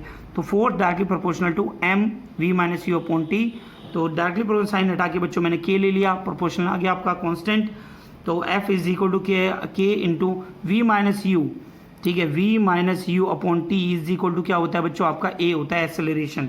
तो हमारा कितना आ गया, f इज इक्वल टू के एम ए। तो बच्चों ये इक्वेशन आपके पास आ गई। यहाँ से आप देख रहे हैं if m is equal to 1, अगर m इज इक्वल टू 1 हो and a is equal to 1 metre per second square, तो आपका f कितना आ जाएगा बच्चों, यहाँ पर m की वैल्यू अगर 1 पुट कर दीजिए, a की value 1 metre per second square put कर दीजिए, तो आपका जो फोर्स है वो आपका आ जाएगा 1 न्यूटन का। तो इस तरीके से आपका फॉर्मूला बन जाता है बच्चों f is equal to m a. ठीक है बच्चों, तो सभी बच्चे नोट कर लीजिए, it is an very important topic according to the point of view of exam. Okay student, सभी स्कूलों में पूछा जाता है, सभी बच्चे अच्छे से इसे रिवाइज करेंगे, इसको सॉल्व करने की कोशिश करिए बेटा अपनी कॉपी में, ठीक है, बार बार रिवाइज करिए। यहाँ से क्वेश्चन, अगर ये क्वेश्चन आता है एग्जाम में, तो बेटा 3 मार्क्स का क्वेश्चन आएगा एग्जैक्ट। ओके स्टूडेंट, नोट करिए सभी। नेक्स्ट पॉइंट है बच्चों आपका जो फॉर्मूला आपने ड्राइव किया है f is equal to m a. तो यहाँ से आप देख रहे हैं force directly proportional to m and force directly proportional to acceleration. तो बच्चों यहाँ से फोर्स वर्सेस फोर्स और एक्सेलरेशन का जब आप डायग्राम बनाते हैं, ठीक है, तो आपको मास कांस्टेंट लेना है, ठीक है। आप देख रहे हैं डायग्राम से, फॉर्मूले से आप देख रहे हैं force directly proportional to a, force directly proportional to m। तो यहाँ पर आपका मास कांस्टेंट रहता है, एंड अगर आप फोर्स वर्सेस मास का बनाते हैं तो आप इसमें देखते हैं एक्सेलरेशन आपका कांस्टेंट होता है, और दोनों ही लाइन में आपको स्ट्रेट लाइन मिलती है। यूनिट ऑफ फोर्स क्या होती है बच्चों, कैलकुलेट करिए। f is equal to force क्या है, सही फॉर्मूला क्या होता है बच्चों, ये आपने फॉर्मूला लिख लिया, वी नो डैट आपने फॉर्मूला लिखा, f is equal to m a. M की यूनिट क्या होगी बच्चों, किलोग्राम, एक्सेलरेशन की यूनिट होगी मीटर पर सेकंड स्क्वायर। तो बच्चों फोर्स की यूनिट क्या आ गई, kilogram metre per second square, इसको हम न्यूटन भी कहते हैं। ओके स्टूडेंट्स, अब हम इस फॉर्मूले से हम देख रहे हैं if f is equal to m a लिखा है, ये फॉर्मूला हमारा होता है बच्चों, अभी अभी हमने सेकंड लॉ में पढ़ा बच्चों। तो if M is equal to 1 kg, A is equal to 1 metre per second square, F is equal to कितना आ जाएगा बच्चों 1 kg metre per second square, और एफ कितना होता है बच्चों 1 न्यूटन, तो 1 newton is equal to 1 kg metre per second square. ठीक है बच्चों, और ये हमारी कैसी यूनिट होती है बच्चों, एम की एस यूनिट होती है। कैसी होती है, एम की एस यूनिट होती है। सीजीएस यूनिट ऑफ फोर्स, बेटा ये भी एग्जाम में आता है पूछने को, सीजीएस यूनिट ऑफ फोर्स क्या होती है बच्चों, that is called as dyne, DYNE, dyne. ठीक है, सभी बच्चे ध्यान रखें, 1 मार्क्स का क्वेश्चन आपका यहाँ से आ सकता है, एंड 1 मार्क्स का क्वेश्चन बच्चों यहाँ से भी बन सकता है आपका। 1 dyne is equal to 10⁻⁵ newton होता है। ठीक है बच्चों, सभी बच्चे ध्यान रखेंगे, यहाँ से जब हम 1 न्यूटन को कैलकुलेट करेंगे तो कितना हो जाएगा बेटा, ये इधर आ जाएगा, तो कितना आ जाएगा 1 newton is equal to 10⁻⁵ dyne. Okay student, 1 marks का क्वेश्चन यहाँ से पूछा जाएगा बच्चों आपसे, 1 मार्क्स का क्वेश्चन यहाँ से पूछा जाएगा। ठीक है, किसी भी एग्जाम में यहाँ से पूछा जाएगा बेटा, आपके जो बोर्ड के एग्जाम हैं उनमें भी पूछा जाएगा। ठीक है, और जो किसी भी स्कूल के एग्जाम है वहाँ पर भी पूछा जाएगा, क्योंकि ऑब्जेक्टिव क्वेश्चंस आपके कहीं से भी आ सकते हैं। ओके स्टूडेंट्स, सभी बच्चे नोट कर लीजिए, इंपॉर्टेंट पॉइंट्स हैं ये। नेक्स्ट पॉइंट है बच्चों आपका यहाँ पर application of second law of motion क्या है, एप्लीकेशंस। ठीक है बच्चों, a fielder while catching a fast moving ball, cricket ball, gradually pulls his hand backward. ठीक है बच्चों, जब कोई भी फील्डर है जब किसी भी बॉल को कैच करता है तो अपने हाथों को पीछे खींचता है। क्यों बच्चों, टाइम पीरियड को इंक्रीज करेगा, टाइम पीरियड इंक्रीज करेगा तो मोमेंटम कम हो जाएगा, जब मोमेंटम कम होगा तो आपका क्या है, फोर्स भी आपका कम अप्लाई करेगा बेटा, डेट्स इट। तो आपको ये फॉर्मूला ध्यान रखना है बस, force directly proportional to change in p upon में टी। तो बेटा ये ध्यान रखिए। नेक्स्ट आपको दे रखा है, automobiles are fitted with springs और shockers so as to jerk while passing over a rough road. तो जो ऑटोमोबाइल में जो सॉकर, जो बाइक में, कार में जो सॉकर होते हैं बच्चों, वो क्यों लगाए जाते हैं, क्योंकि जब कोई भी जर्क फील होता है, कोई झटका फील होता है रफ रोड पर, वहाँ पर आपका जो सॉकर है वो टाइम पीरियड को इंक्रीज़ कर देते हैं। जब टाइम पीरियड आपका इंक्रीज़ करेगा तो आपका फोर्स डिक्रीज़ करेगा, क्योंकि इन्वर्सली प्रोपोर्शन में है। क्लियर है बच्चों, तो सभी बच्चे यहाँ से इसकी एप्लीकेशन को क्लियर कर सकते हैं। ठीक है बेटा, एक न्यूमेरिकल मैंने आपको यहाँ पर दिखाया है बेटा, इस न्यूमेरिकल को देखिए। A man pushes a box of mass 40 kg with a force of 150 newton. ठीक है, what is the acceleration produce in the box due to this force. ठीक है बच्चों, तो यानी एक बॉक्स है आपके पास जिसका मास है 40 kg, उस पर फोर्स अप्लाई हो रहा है 150 न्यूटन का, तो वहाँ पर एक्सेलरेशन कितना प्रोड्यूस होगा ये आपको बताना है। एम आपको दे रखा है, फोर्स आपको दे रखा है, ए फाइंड करना है। तो बेटा second law of motion we know that, ठीक है, by second law of motion आपने लिखा है, by second law of motion, law of motion से आपने ये फॉर्मूला लिखा। तो बेटा 150 is equal to 40 into a, acceleration को जब आप इसमें फाइंड करेंगे 150 अपॉन में 40 हो जाएगा बेटा। तो आप इसको सॉल्व करिए, तो ये कितना आ गया एक्सेलरेशन आपको 3.75, और ये आपकी क्या है एक्सेलरेशन की यूनिट है मीटर पर सेकंड स्क्वायर। तो बेटा ये क्वेश्चन आपको क्लियर हो गया वो उम्मीद करता हूँ बेटा। तो सभी बच्चे सारे क्वेश्चंस को सॉल्व करते रहिए। नेक्स्ट पॉइंट देखेंगे, सभी बच्चे पहले नोट करें इसे। नेक्स्ट पॉइंट आता है बच्चों आपका third law of motion. Third law of motion क्या है बच्चों, सभी बच्चे ध्यान से देखिए यहाँ पर, to every action there is an equal and opposite reaction, this is the law of third law of motion. Newton ने जो थर्ड लॉ दिया है बेटा वो क्या कहता है, to every action there is an equal and opposite reaction, यानी किसी भी ऑब्जेक्ट पर कोई भी एक्शन अप्लाई होता है तो वहां से जो दूसरा ऑब्जेक्ट है वो क्या अप्लाई करेगा बच्चों, रिएक्शन फोर्स अप्लाई करेगा। जैसे कि बच्चों आप देख रहे हैं यहाँ वॉल है, ठीक है, वॉल पर ये मैंने आपके सामने क्या लिया बच्चों, बॉल, ठीक है, बॉल अप्लाई कर रही है फोर्स वॉल पर, ठीक है, और जो वॉल है वो अप्लाई कर रही है बच्चों रिएक्शन फोर्स। तो एक्शन फोर्स और रिएक्शन फोर्स आपको दिखाए गए हैं, ठीक है। कुछ इंपॉर्टेंट पॉइंट्स हैं बच्चों, ये सभी बच्चों को ध्यान रखने हैं। The word action and reaction indicate the two forces. तो जो वर्ड एक्शन और रिएक्शन फोर्सेस के जो ये दोनों वर्ड हैं ये आपके दो फोर्सेस को डिफाइन करते हैं, ठीक है बच्चों, सभी बच्चे ध्यान रखेंगे। Action and reaction forces act simultaneously for exactly on the equal time. तो यानी ये दोनों फोर्सेस एक ही सेम टाइम पर अप्लाई होते हैं, ठीक है बच्चों, सभी बच्चे ध्यान रखेंगे। नेक्स्ट पॉइंट आता है बच्चों, a for action and r for reaction. A for action and R for reaction always act on two different objects. Due to this reason, the action force and reaction force never cancel out to each other. तो सभी बच्चों को ध्यान रखना है, ये equal and opposite force तो होते हैं बच्चों, लेकिन ये आपके कैंसिल आउट इसलिए नहीं होते हैं क्योंकि ये डिफरेंट ऑब्जेक्ट पर अप्लाई करते हैं। जैसे कि बच्चों आपने जो बॉल ली, ठीक है, बॉल को जब आपने वॉल पे जब हिट किया तो ये जो फोर्स था, एक्शन फोर्स किस पे अप्लाई किया बेटा आपने, वॉल पर, ठीक है। जो वॉल ने जो फोर्स अप्लाई किया वो किस पे अप्लाई किया, रिएक्शन फोर्स बॉल पर। तो यहाँ पर जो अलग अलग ऑब्जेक्ट हैं बॉल और वॉल, तो बच्चों यहाँ पर एक्शन और रिएक्शन फोर्स, जो एक्शन फोर्स वॉल पर अप्लाई हो रहा है, रिएक्शन फोर्स बॉल पर अप्लाई हो रहा है, डिफरेंट डिफरेंट ऑब्जेक्ट पे, इसीलिए never cancel out to each other. सभी बच्चे ध्यान रखेंगे, बहुत इंपॉर्टेंट पॉइंट था बेटा ये, ठीक है। नेक्स्ट पॉइंट है बच्चों आपका, force always occurs in pair. Force हमेशा पेयर में ही अकर होंगे। Single force in nature not possible, कभी भी सिंगल फोर्स अप्लाई नहीं होगा, ठीक है बच्चों। कहीं पर भी अगर हम फोर्स अप्लाई कर रहे हैं तो वहां पर आपके पेयर में ही फोर्स होते हैं, ये हमारा थर्ड लॉ हमसे कहता है। ओके स्टूडेंट, तो बच्चों अब हम स्टडी करेंगे अबाउट किसके बारे में स्टडी करेंगे बच्चों, यहाँ पर देखें example of third law of motion. Example of third law of motion, जैसे कि मैंने आपको फर्स्ट एग्जाम्पल यहाँ पर दिखाया है, flight of A bird. Flight of A bird, while flying करते टाइम जो एक बर्ड जब फ्लाई करती है, जो उसके जो विंग्स हैं, किसके बच्चों, बर्ड के जो विंग्स हैं वो एक्शन फोर्स अप्लाई करते हैं एयर के ऊपर, और एयर अप्लाई करती है रिएक्शन फोर्स बर्ड के विंग्स पर, जिस वजह से वो फॉरवर्ड डायरेक्शन में फ्लाई कर पाती है, ठीक है बच्चों। तो इसमें देखिए कैसे लिखेंगे हम, while flying the bird pushes air backward with his wings, in turn air exert an equal reaction force on the bird, ठीक है बच्चों। Due to this reaction force the bird able to fly in the forward direction.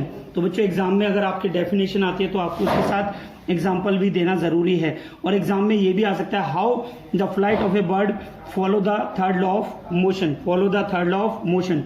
The next आता है बच्चों recoil of a gun, recoil of a gun. तो बच्चों जैसे कि आप ये गन मैं आपको यहाँ पर दिखा रहा हूँ बेटा, आप देख सकते हैं इसे, ठीक है। मैंने एक गन बनाने की ये छोटी सी कोशिश करी है बच्चों, आप देखें, ठीक है। और इससे क्या निकल रही है बच्चों, जो बुलेट है वो बाहर निकल रही है, ठीक है बच्चों। तो आप यहाँ पर देख रहे हैं, when the gun fired when the gun fired, जब गन को फायर किया जाता है, it exert A forward push on the bullet.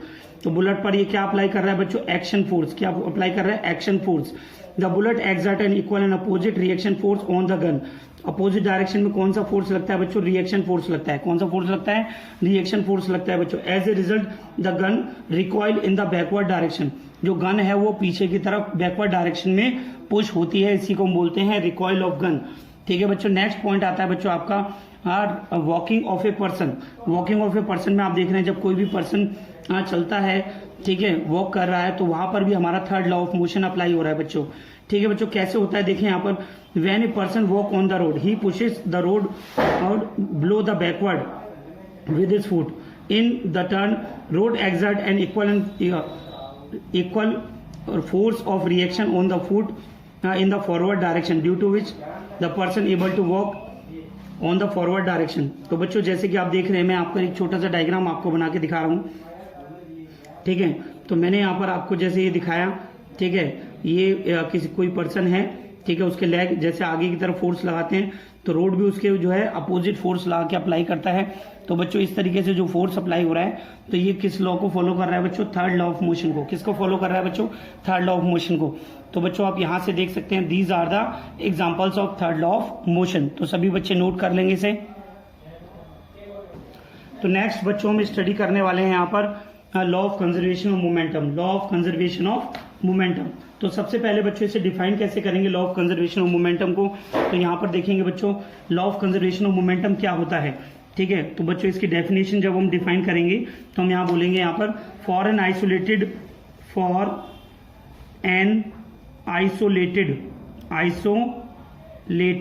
System, for an isolated system. तो बच्चों आइसोलेटेड सिस्टम क्या होता है, where there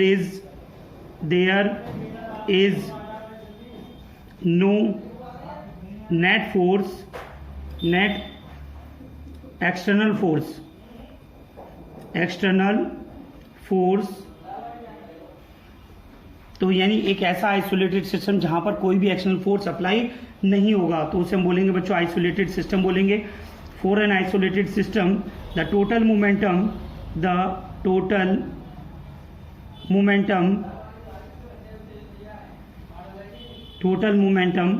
of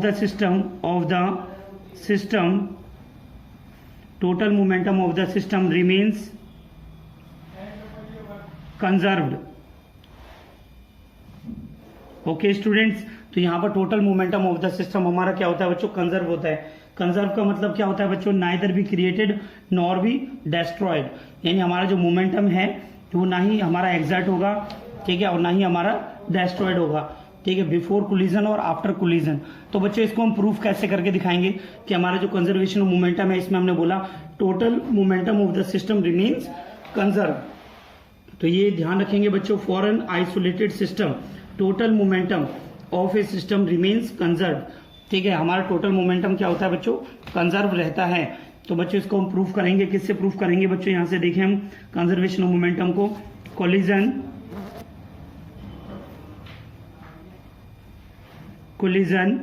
of two moving balls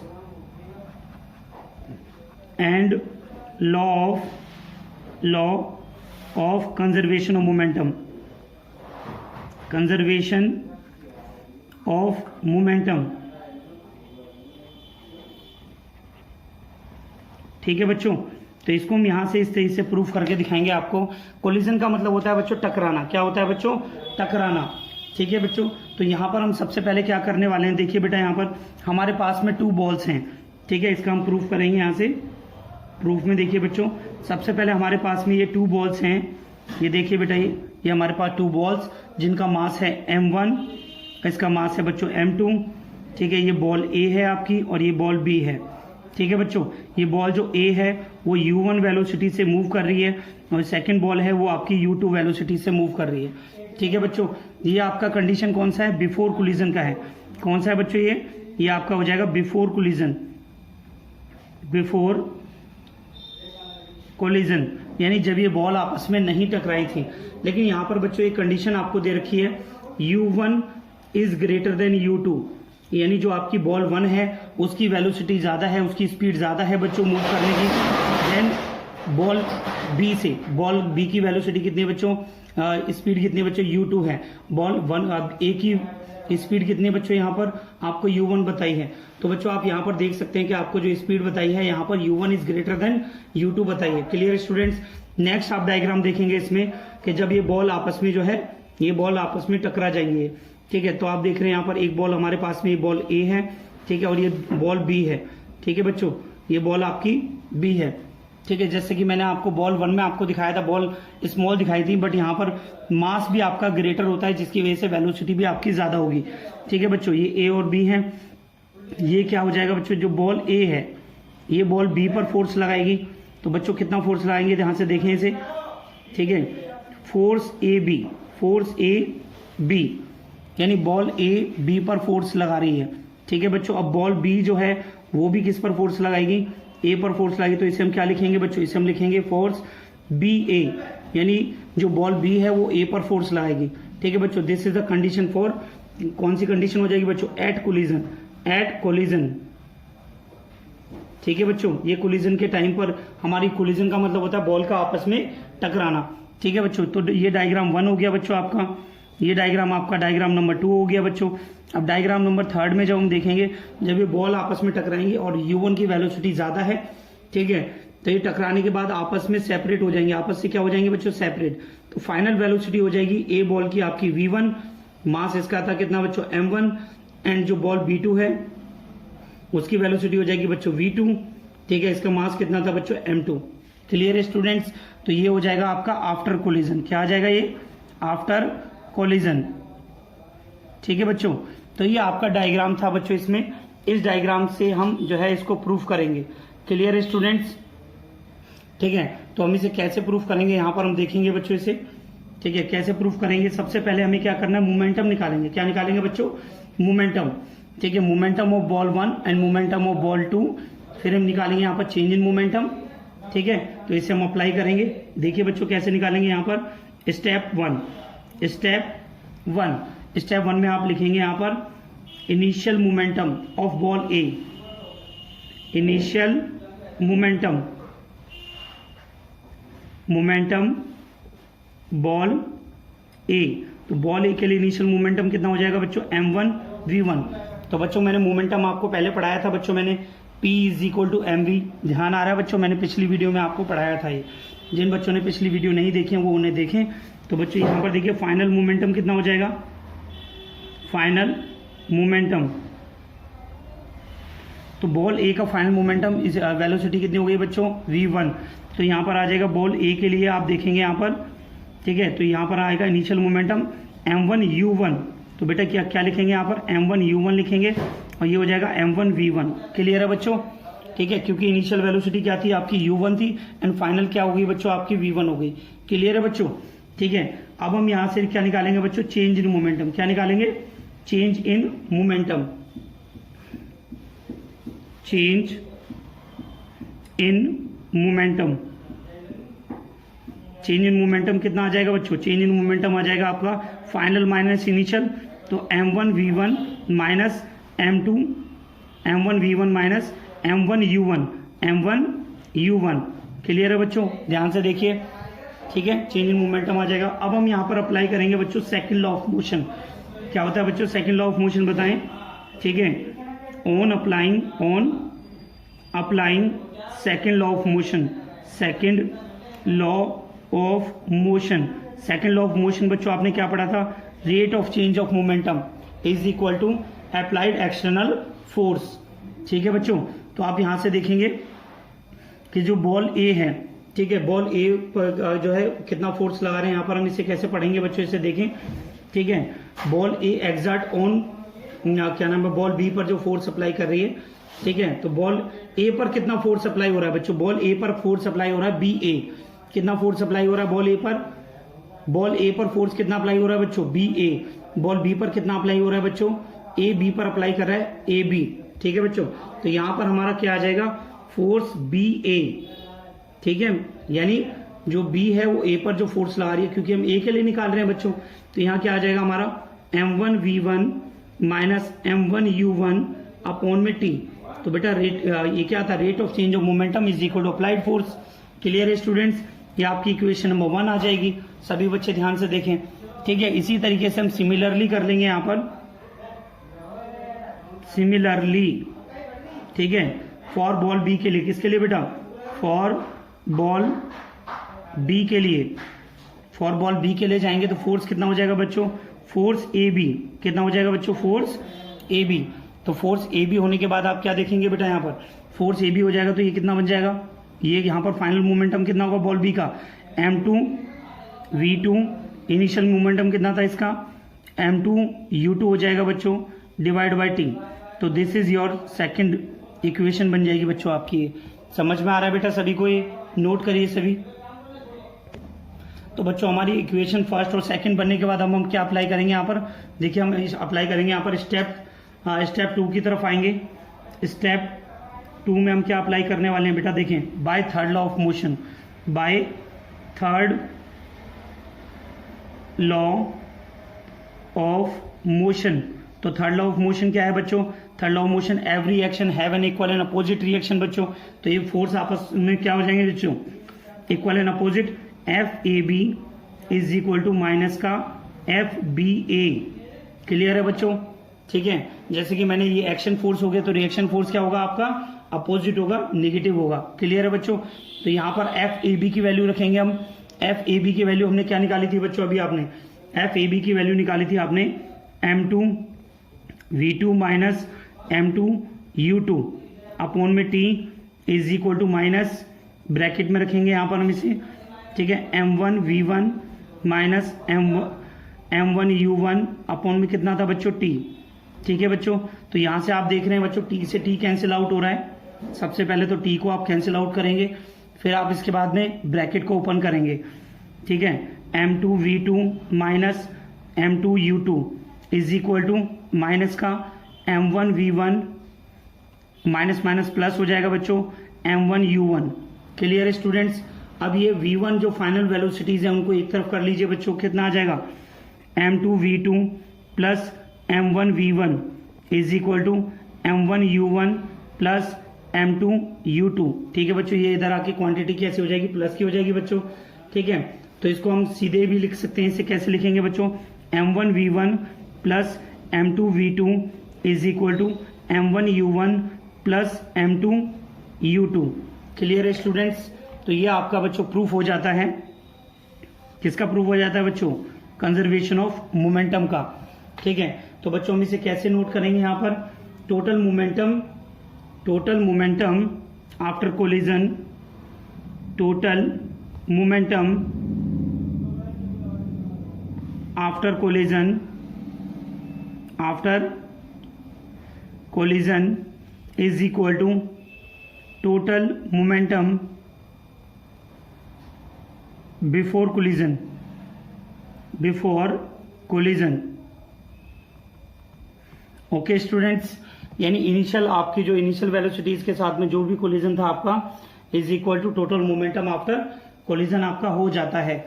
ठीक है बच्चों, तो ये था आपका जो प्रूफ था, ये मैंने आपको बताया बच्चों। इसमें एक बार और रिवाइज कर लीजिए इसमें। तो बच्चों मैंने आपको इनिशियल ये दिखाया था, इनिशियल मोमेंटम आपने निकाला, फाइनल मोमेंटम बिफोर कोलिजन के लिए।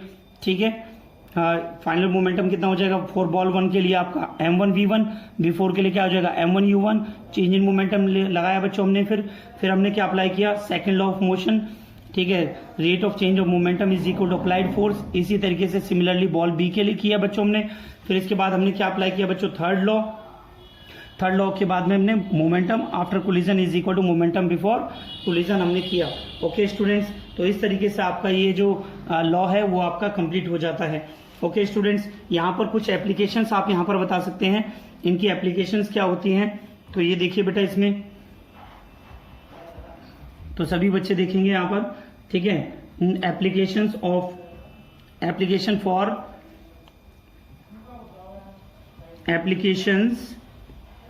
For law of conservation of momentum, law of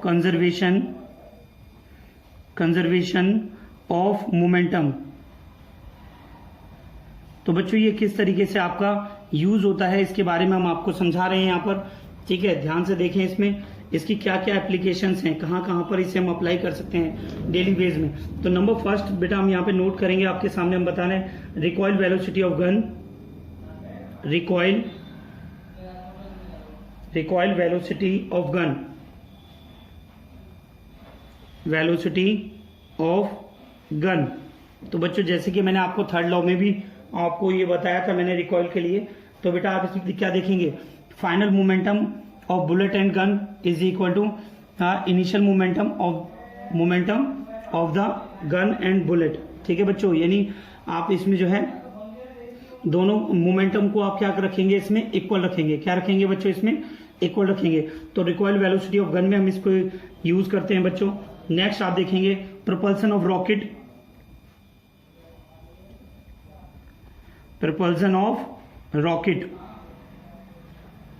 तो प्रोपल्सन ऑफ रॉकेट में कैसे यूज होता है बच्चों, देखिए बेटा इसमें रॉकेट, जैसे कि मैं आपको एक रॉकेट यहाँ पर बना के आपको दिखा रहा हूँ बेटा, ये देखें ध्यान से। ठीक है, तो मैंने आपको ये रॉकेट, ये गैसेस निकल रही है बेटा इसमें, ये रॉकेट है वो आपका फ्लाई करेगा अपवर्ड डायरेक्शन में। ठीक है, तो बच्चों एक्शन फोर्स कहाँ लगेगा, ये एक्शन फोर्स होगा आपका। ठीक है, एंड रिएक्शन फोर्स की वजह से ये अपवर्ड में जाएगा। क्लियर स्टूडेंट, बिफोर फायरिंग जब ये हमने फायर नहीं किया था हमने रॉकेट को, total momentum of the momentum हमारा क्या हो जाएगा, total momentum of the rocket हमारा जीरो होगा, क्योंकि इनिशियल वेलोसिटी क्या होगी हमारी, जीरो होगी। ठीक है, और जब फाइनल मोमेंटम होगा तो फाइनल मोमेंटम में ये रॉकेट जो है अपवर्ड डायरेक्शन में मूव कर जाएगा। ओके स्टूडेंट, तो इस तरीके से हम इसको अप्लाई कर सकते हैं। आप एनसीईआरटी से और भी एग्जाम्पल इसमें आप पढ़िए। ठीक है स्टूडेंट्स, तो यहाँ पर आपको बस एक ही बात का ध्यान रखना है कंजर्वेशन ऑफ मोमेंटम में, कि जो भी आपकी वेलोसिटी और मास आपको दे रखा है इनिशियल मोमेंटम में, ठीक है, एंड आफ्टर मोमेंटम में जो भी आपकी फाइनल वेलोसिटी होगी मास के साथ, तो दोनों मोमेंटम आपके क्या होंगे, आपस में इक्वल होंगे। इसी को हम बोलते हैं conservation of momentum. Okay students, note करिए सभी से। अब हम कुछ न्यूमेरिकल्स आपको बताएंगे बच्चों मोमेंटम के बेसिस पर, ठीक है, एंड थर्ड लॉ के बेसिस पर जो मोमेंटम आप किस तरह से यूज करने वाले हैं। तो बच्चों आप सबसे पहले न्यूमेरिकल नंबर 1 देखेंगे। न्यूमेरिकल नंबर 1 को सॉल्यूशन करेंगे बेटा हम यहाँ पर, न्यूमेरिकल नंबर 1। ठीक है स्टूडेंट्स, सॉल्यूशन नंबर 1 देखेंगे, which is having higher value of momentum. इनमें से किसका मोमेंटम हायर होगा, a bullet of mass 10 gram moving with velocity 400 metre per second and a ball of mass 400 gram thrown with a velocity of 90 kilometre per hour. ठीक है बच्चों, तो सबसे पहले आप क्या लिखेंगे बच्चों, गिवन। ठीक है, गिवन में सबसे पहले फॉर बुलेट के लिए, फॉर बुलेट तो बुलेट के लिए आपको जो चीजें गिवन है वो सारी चीजें लिखेंगे बेटा। बुलेट का मास कितना गिवन है, m1 इज इक्वल टू आपको गिवन है बच्चों यहाँ पर बुलेट ऑफ मास 10 ग्राम, 10 ग्राम। तो बच्चों इसको 10 ग्राम को किस में कन्वर्ट करोगे आप, किलोग्राम में। जैसे आप किलोग्राम में कन्वर्ट करोगे तो 0.01 kg आपका ये हो जाएगा। ओके स्टूडेंट, और ये आपकी जो बुलेट है वो कितनी वेलोसिटी से मूव कर रही है, moving with velocity 400 metre per second. तो v1 कितना आ जाएगा आपका 400 metre per second. Okay students, ठीक है। तो इसके लिए मोमेंटम आप निकालेंगे, यहां से मोमेंटम कितना हो जाएगा, ठीक है। मोमेंटम आप कैलकुलेट कर लीजिए, momentum of bullet, momentum of bullet, ठीक है बच्चों। इसे मान लेते हैं हम P1। तो आपका कितना हो जाएगा बेटा m1 v1, ठीक है स्टूडेंट्स। तो m1 v1 को जब आप सॉल्व करेंगे तो कितना आएगा 0.01 मल्टीप्लाई बाय 400, ठीक है स्टूडेंट्स। जब आप इसको सॉल्व कर रहे हैं तो आप यहां से क्या देख रहे हैं, कितना आंसर आ रहा है बच्चों इसमें 4 किलोग्राम मीटर पर सेकेंड, ठीक है। तो ये किलोग्राम मीटर पर सेकंड क्यों आ गया, मास की यूनिट क्या है बच्चों किलोग्राम, और वेलोसिटी की है सेकंड। तो आपका P1 कितना आ गया बच्चों, P1 वैल्यू आपकी आ गई बच्चों यहाँ से 4 metre per second. Okay students, ठीक है। इस तरीके से आप इसे यहाँ पर देख सकते हैं, ठीक है। अब हम इसके सेकंड पार्ट को सॉल्व करेंगे बच्चों। यहाँ पर देखेंगे आप सेकंड पार्ट में, तो आपसे क्या कहा जा रहा है, आप क्या मूव कर रहा है बच्चों, बॉल। देखते हैं, ball of mass 400 gram thrown with velocity 90 kilometre per hour. तो हम क्या लिखेंगे बच्चों यहाँ पर, फॉर बॉल के लिए आप जब जाओगे यहाँ से m2, मास कितना दे रखा है बच्चों 400 ग्राम, 400 ग्राम। इसको किलोग्राम में जब आप कन्वर्ट करेंगे तो कितना आ जाएगा बच्चों ये 0.4 kg। ओके स्टूडेंट्स, और इसकी जो कितनी वेलोसिटी से मूव कर रहा है that is known as v2, 90 kilometre per hour, 90 kilometre per hour. इसको कन्वर्ट करेंगे आप मीटर पर सेकंड में। तो बच्चों कैसे कन्वर्ट करोगे, आपको पहले बताया था बच्चों मैंने 90 इंटू 5/18 से आप मल्टीप्लाई करोगे तो मीटर पर सेकंड में कन्वर्ट हो जाएगा, ठीक है। तो 18 5 जा 90, तो कितना आ गया बच्चों 25 हो जाएगा ये।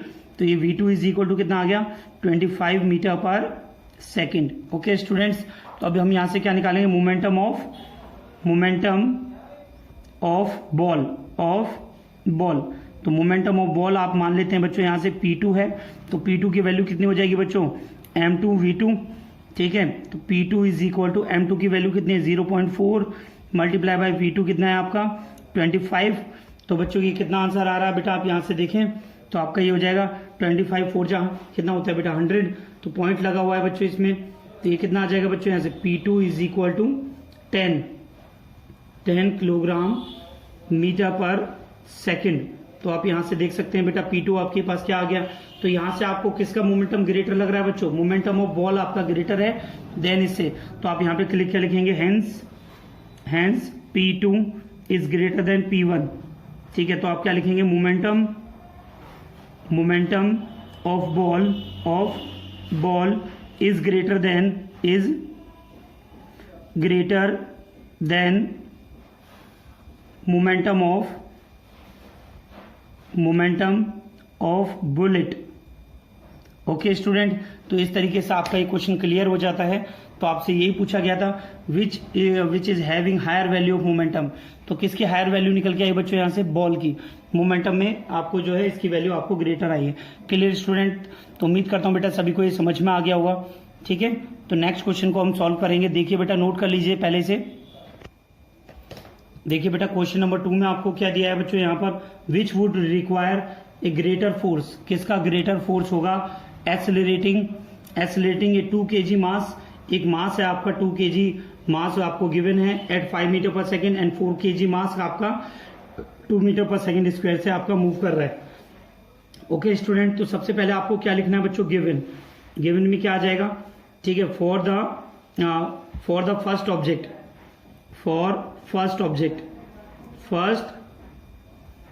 ऑब्जेक्ट के लिए मास कितना गिवन है बच्चों, m1 is equal to 2 kg, ठीक है। वेलोसिटी कितनी गिवन है बच्चों, इसकी वेलोसिटी नहीं है बच्चों, metre per second square given है।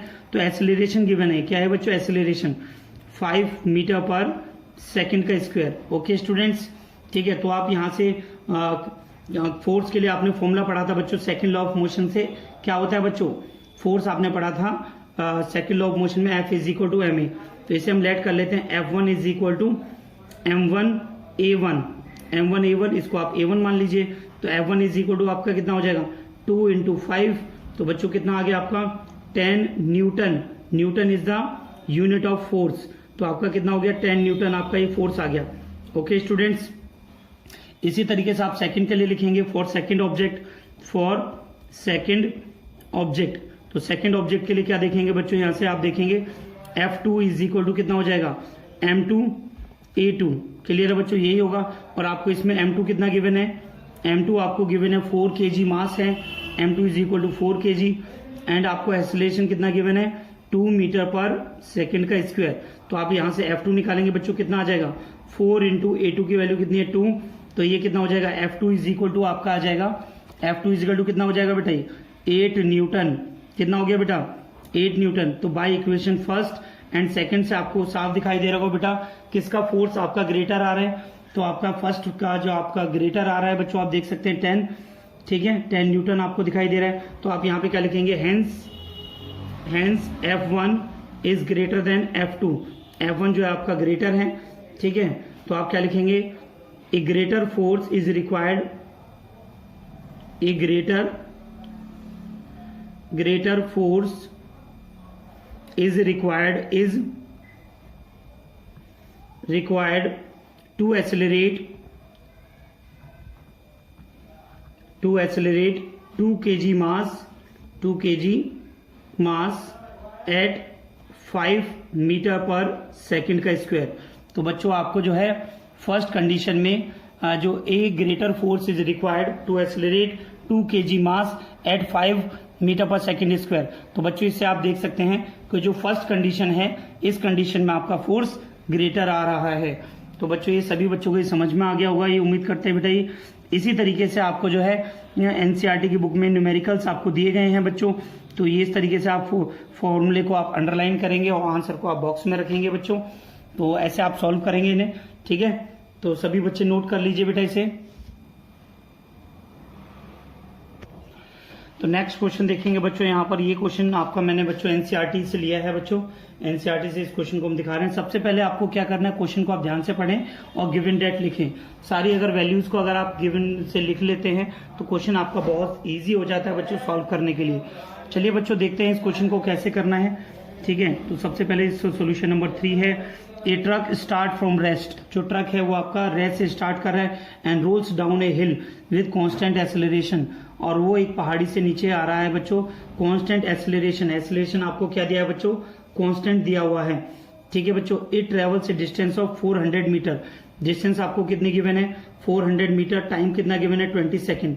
एक्सेलरेशन फाइंड करना है, फोर्स फाइंड करना है, और इसका जो मास दे रखा है आपको 7 टोनन्स आपको गिवन है, ठीक है बच्चों। तो सबसे पहले आप गिवन लिखें इसमें, गिवन में given mass of truck, mass of truck, mass of truck देखिए बेटा आपको कितना गिवन है 7 टोनन, ठीक है बच्चों। तो टोनन को आप केजी में कन्वर्ट करेंगे बच्चों, तो मास कितना हो जाएगा ये 7 इंटू टोनन को कन्वर्ट करते हैं तो बेटा 1000 से मल्टीप्लाई करते हैं, ठीक है बच्चों। तो ये कितना हो जाएगा 7000 kg। Okay students, initial velocity आपको क्या दे रखी है, ट्रक हमारा किस में था रेस्ट में, तो u इज इक्वल टू 0, ठीक है। Initial velocity of truck, initial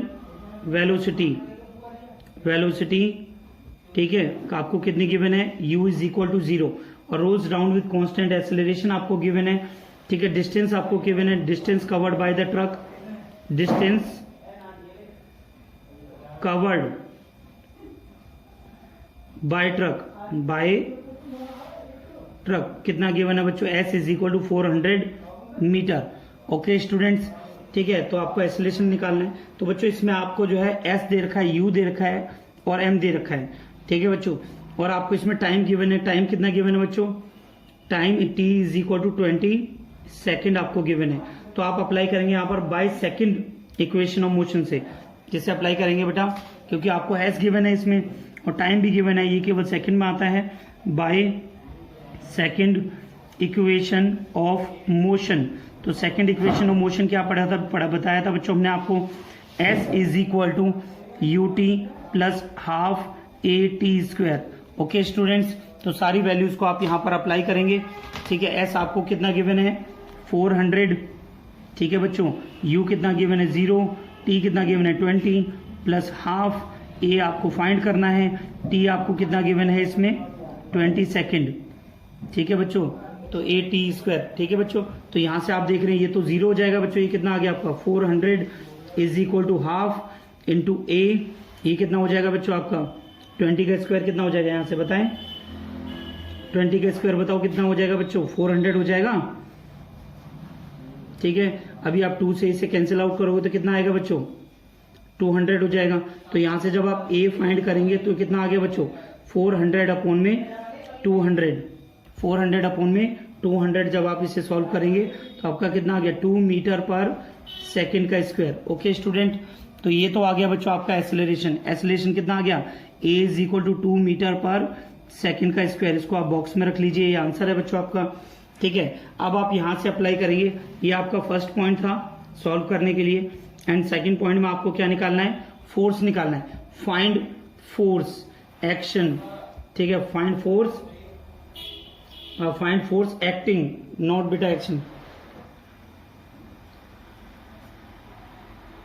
acting कितना फोर्स लगेगा। ठीक है बच्चों, तो आपको यहाँ पर बताया गया है फोर्स के लिए आप क्या करेंगे। ठीक है बच्चों, सेकंड लॉ ऑफ मोशन आपने पढ़ा है, F इज इक्वल टू क्या पढ़ा है बच्चों आपने ma। मास आपको कितना गिवन है बच्चों, मास आपको 7000 kg गिवन है, a आपने निकाला है 2 मीटर पर सेकेंड स्क्वायर। तो बेटा कितना आ जाएगा ये आपका आ जाएगा 14000 न्यूटन। ठीक है बच्चों, तो आपका फोर्स कितना आ गया 14000 न्यूटन। क्लियर है बच्चों, तो force is equal to 14000 newton applied. ठीक है, ठीक है, ये आप ध्यान रखेंगे। Force acting on the truck, force acting on the truck कितना आ जाएगा कि 14000 न्यूटन। तो बच्चों ये आपके आंसर हो जाएंगे जो आपसे रिक्वायर्ड इस क्वेश्चन में पूछा गया था। तो इस तरीके से क्वेश्चंस आपको बच्चों एनसीईआरटी में गिवन है, तो सभी बच्चे उन क्वेश्चंस को करने की कोशिश करें बच्चों। जो भी क्वेश्चन आए वो आप हमसे पूछ सकते हैं बच्चों। बाकी सभी क्वेश्चंस को आप ट्राई करिए, कोशिश करिए, पूरे चैप्टर को एनसीईआरटी से पढ़िए। जो भी नोट्स मैंने आपको कराए हैं वो सभी नोट्स आप अपनी कॉपी में नोट करेंगे। ओके स्टूडेंट्स, आज की क्लास में इतना ही। थैंक यू सो मच बच्चों।